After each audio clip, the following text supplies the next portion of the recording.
Hey, what could you possibly want, you insufferable twat waffle? What? What? Shut up. I hate you. I hate everything about you. Everything you stand for. Every single thing. I hate your stupid face. I hate your stupid hair. I hate your stupid voice. But we have the same everything. We have the same voice. My voice is strong and passionate. Your voice is whiny and pathetic. I would rather make out with low quality Leafs fan for 12 minutes straight with tongue than look at you for 10 seconds and hear you utter a single word. That is how much you disgust me. Go die in a hole. Okay, well, I just came in to say good game, and I was looking forward to the next one in a week.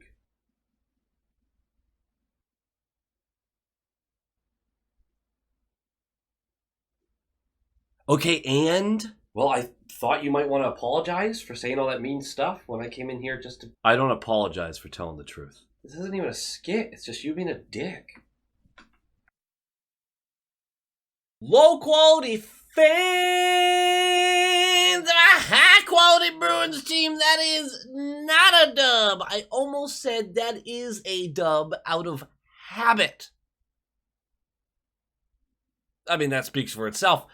This was a brutal loss, an absolutely spine-shattering loss, but it wasn't. It could have been. We almost had a very, very angry video. An angry low qual that talks about how there was no excuse. A loss is a loss. We can take a loss, but no excuse for the complete lack of effort. And yet, there was a lot of effort. It took 25 minutes or 23 minutes for it to start, but at that point, we bulldozed. And honestly, might have deserved a better result. Might have. There can be some debate there. But first things first, I screwed up last video. I got so excited about the helmet that I never actually, gave any close-ups of it. Sorry about the glare. But, you can see pretty good amount there. And the coolest part, my God, look at that. I am a terrible showman. But that is just gorgeous. And then on the other side, we have... Go Bees! Look at that. Oh, wait, that's on both sides. I haven't even looked at it enough. I wanted to show you this. Again, Big Bad Bruins Joe. Just fucking beautiful, my man. And one other thing. Quite a while ago, a fan of the channel, Jamby Pot, if you're in the Discord, you probably know him well, got me a Detroit Red Wings jersey because I don't have one. Well, he asked for it back, but for good reasons. He wanted to get it customized. So we got Atrocious. It's a kind of an inside joke from a long time ago, but this guy's a legend in my house for various reasons. He's so fucking fast, boys. But yeah, so thank you for Jamby Pot as well. Got all sorts of good stuff here. Got the patch and all this. Yeah, buddy! You guys are so friggin' generous, and I really appreciate it. It looks great. Give me a second. I'll give you the name. Hold on. A shop called Vintage Detroit. You can find them at vintagedetroit.com. Did that. I think it's really good. I think they did a great job. Their turnaround was really quick. I don't know all about their pricing because, again, I didn't pay for this, but I've been told that they're on the cheaper side as far as customizations because a lot of these will go for $100 plus, and he said it was lower than that. So, love to see that. Anyway, let's talk about this game. The freaking Knights, man. I hate the Knights. I have hated the Knights since day one. Just obnoxious. Completely obnoxious. But hey, they deserve their bragging rights right now. They're 5-4-1 in their last 10 before this game. Middling power play, bad penalty kill. 10th in goals, 4 and 6th in goals allowed. Eichel and Pietrangelo are going to be missing this game. Eichel for an injury, Pietrangelo for personal reasons. Huge bummer for Eichel because he's a Boston kid. And Pietrangelo, I mean, I don't know how he feels about it, but that is a massive blow to them. That's two of their better players. Again, another reason for why I thought we should have been a little more prepared for this team. They are a little top heavy. Their top 6 is muy caliente. I have no idea what that means. I've heard it said in movies, but Their bottom six leaves some to be desired. Their defense leaves some to be desired. And their goaltending, their makeshift goaltending of Logan Thompson and Aiden Hill, is actually performing pretty well, especially Thompson, who was bonkers good tonight. We could have scored 8 against him, and he really did stop a lot of difficult pucks. I did go on this whole thing on Twitter earlier. The Knights have feasted on the East. 9-1-0, now 10-1-0. But in those games against the East, I didn't look into their whole season. They have been widely outchanced in 8 out of those 10 games before us, and that would continue in this one. The quality of their chances usually dwarfs their opponent. Dwarfs is a very generous term. Usually is better than their opponent. That did not continue. We had the better quality chances, statistically, analytically, however you want to look at it. Way more chances in general. We outshot them 43-24 or something like that. And we outpossessed them.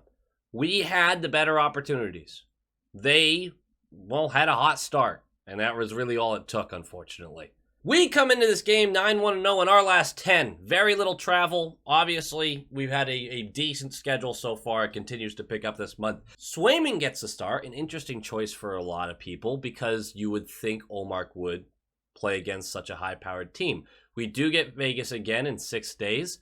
We'll see how he kind of decides to set this up because we are every other day this month for like the whole month. We're going to have to rely on both goaltenders. Swayman is supposed to be a reliable guy, and I thought for the most part he was, although not perfect. Monty has clearly found a line combination that he likes because we're not making any change for this game. Everybody stays in the same spot. Bruce Cassidy. Ugh, it was so nice to see him. And he got emotional at the video. I've got no hate towards Cassidy. His message got stale. I've come to terms with all of that. But it was nice to see him. And I'm sure this meant a lot to him. Okay. Let's talk about this game. Like, comment, subscribe. We got to talk about this game.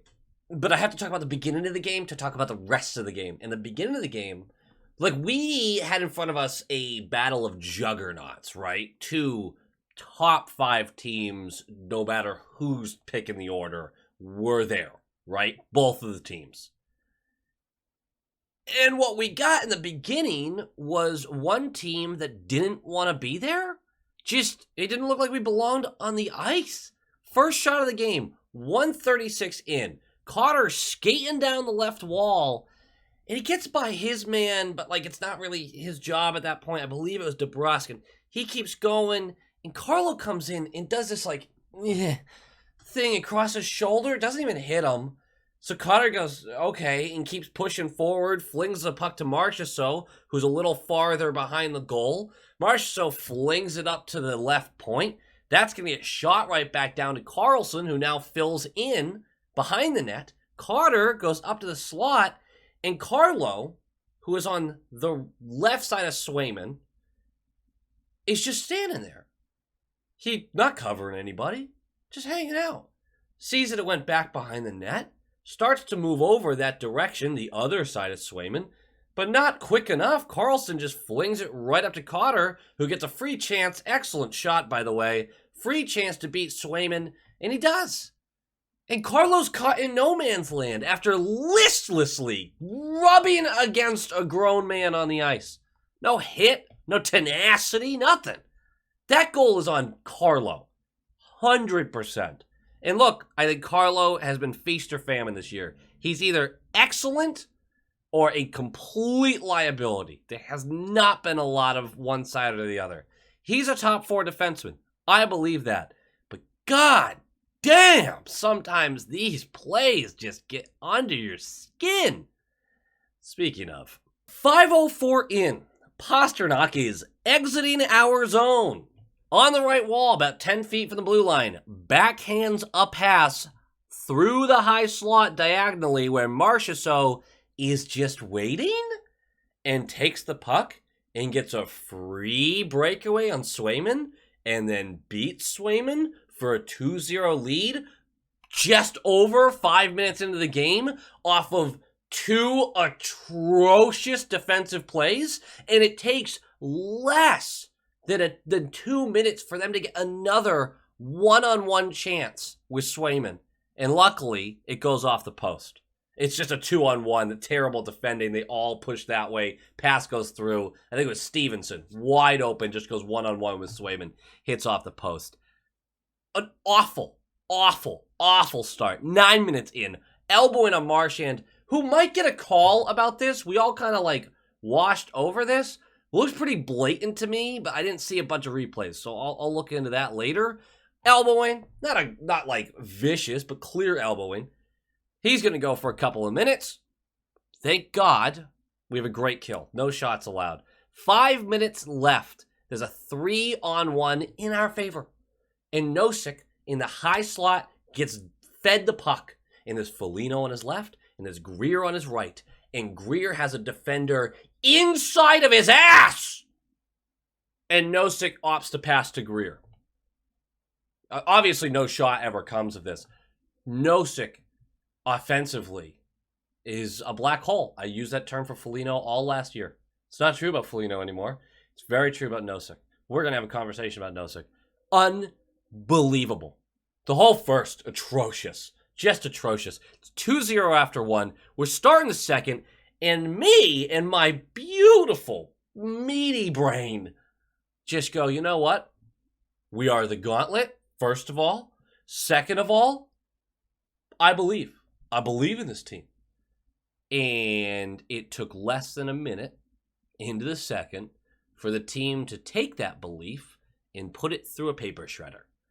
Not really. I believed the whole time. I really did. I was livid, though. 51 seconds in, Forbort with a terrible pass into the neutral zone, gets broken up, leads to a turnover, gets sent back into our zone, and on the high right point, Forbort pinches. It's a 3-on-2. He pinches. Well, that's just an easy pass to the guy in the slot, Carter. Carter is going to go down the slot a couple of strides. I think it was Clifton. It might have been McAvoy at this point. But the other defender played the pass, even though Carter was in the slot, like directly ahead of Swayman. I don't know. Maybe not great. Swayman gets beat. You want him to have this one. This is the one where you go, ooh, that's not great. Because he just gets viciously beat. Now, on the second goal, it was a breakaway where he made the first save, gets kicked out. I don't even think I mentioned that. Gets kicked right back out to Marchand dunks it. Bad rebound, but he never should have been put in that circumstance anyway. This was from far enough out. It was a great shot, but you would hope a glove side he would get this one. Either way, 3-0. We are 21 minutes into the game. 3 goals on 9 shots through 21 minutes. And for the next 39 minutes, I believe we allow like 15 shots. Not bad for 39 minutes. And we do not allow another goal. Guess it was 44 because we went to overtime. Spoiler alert. 7 minutes in, Smith gets a breakaway because the defense is sleeping. Again, it's a huge glove save by Swayman. And right there, it felt like everything started to kind of build back our way. We start pouring it on. The bad news is 10 minutes left of the period, right? As we start crashing down on them, Thompson is making every save he has to. They're getting every big save they can. And while Swayman's not at fault, he did not live up to what Thompson was putting up on the other side of the ice. And I would argue on the game as a whole, Thompson was better. He simply was better. And he had to be. 9:49 left. Waugh goes for hooking. Power play time. Not a particularly good power play. 2 shots, but no real scoring chances. And the deflation you think is going to set in after that. But no, we keep pushing and pushing and pushing. And finally we get a break. Gorgeous passing. Marchand left wall, takes the offensive zone, gets about halfway down, and chips the puck back up to the center of the blue line where Carlo is. Carlo is then going to feed Bergeron on the right side going through that right circle. And this is like an NHL 23 pass across the slot, right? Where you've got 2 players, you're not sure the pass is going to get through, but you're like, fuck it, man, let's just see. And he sends a direct, hard, tape-to-tape pass for Marchand, backside tap-in. The back door, it was open. And 2-1, sorry, not 2-1, 3-1. And everyone kind of goes, okay. We got one. What's next? I'll tell you what's next. Mark Stone goes for a breakaway. Because we're sleeping. Again. But Swayman Huge save. He had to make a lot of saves for us to get back into this one. 3:34 left. Frederick for tripping. Excellent kill. And with 24 seconds left of the period, a nothing play. Just a wrap around from the right side of the neutral zone. Hard and fast around the boards. Pasternak is second guy there. First player lets it go. I believe that was Zaka. Lets it go. Pasta sees his guy coming in from the slot. Gets to the puck and just spins. Spins inward toward the wall. Player slips, falls over. He pivots around him and just hammers this short side as Bergeron was the guy on the left side. Bergeron comes back up across for a quick screen, beats Thompson short side. It's 3-2 with 20 seconds left of the period, going into the third, and you just felt like we were winning. I know I felt like we were winning. Even more so when we're 20 seconds into the period, Forbort gets held, and we're going to go in the power play. Takes a minute and 5-ish seconds until they actually call it because they don't get the puck until then.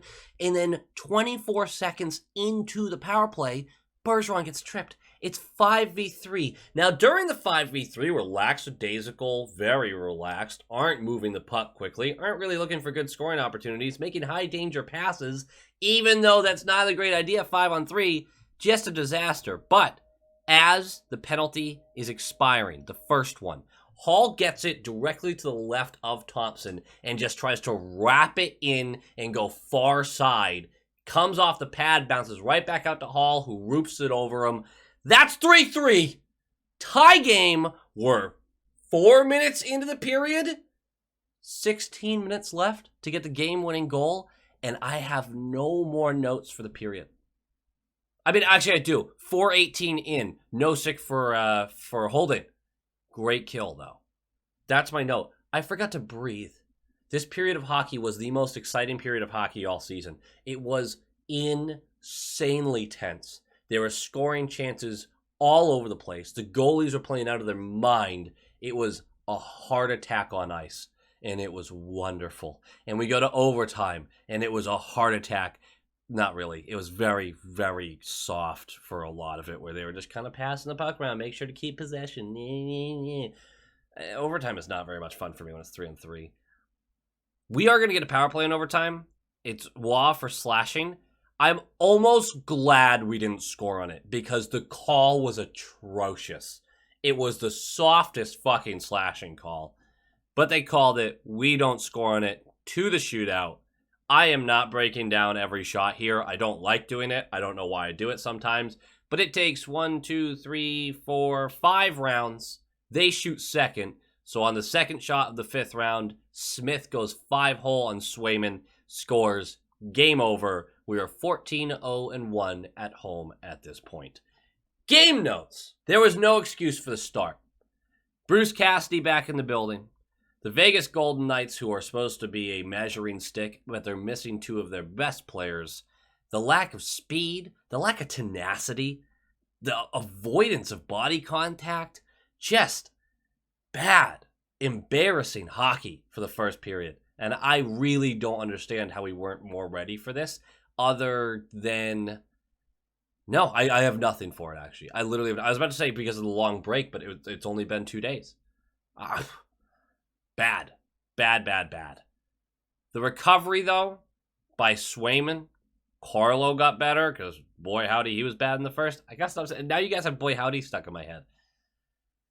The recovery was good. And you got to be proud of a team fighting for a point after going down by 3 goals. So I'm gonna kind of take it.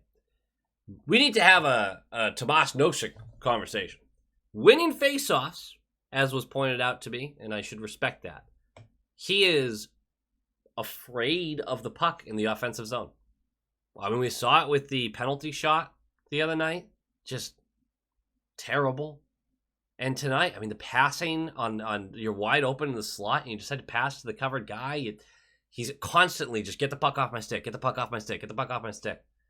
He's a complete liability offensively. And although he continues to be good defensively for the most part, he failed multiple clearances on the penalty kill tonight. Luckily, we weren't scored against on them. But that's the kind of game that gets you benched for a night or two. And we'll see if it happens. But that was brutal. Swayman deserves a shout out. So does Freddie, by the way. I thought Freddie had a tremendous effort for the last 40 minutes in this one. So Bergeron and Hall were clearly a different tier than anyone else on that ice tonight. Well, Thompson was right there with him, I guess. But Swayman was solid. You really want him to have that third goal, just given the circumstances. And the rebound on the second goal wasn't great, but again, you shouldn't be in that situation to start with. He had to make some really good saves after that. And although we were the better team, he still had to keep us in it once we started the comeback. And that deserves a lot of credit. That really does. I'm bummed that the home streak ends, but honestly, it's almost kind of a relief, too. I'm not even worried about it now. Let's just go out there and play. There's no history to be made. Let's just do the damn job in front of us. Hell of a game, though. We get him again in 6 days. The next game is against the Avalanche. Avalanche. I'll learn to say it one of these days. Next game is against the Avalanche. Wednesday, I believe. Another one to get up for. They are severely hampered, and McKinnon just went down tonight, too. I'm not sure what the result of that injury is at the moment. So they are struggling to stay healthy. Should be a good one, though. And, go Bees!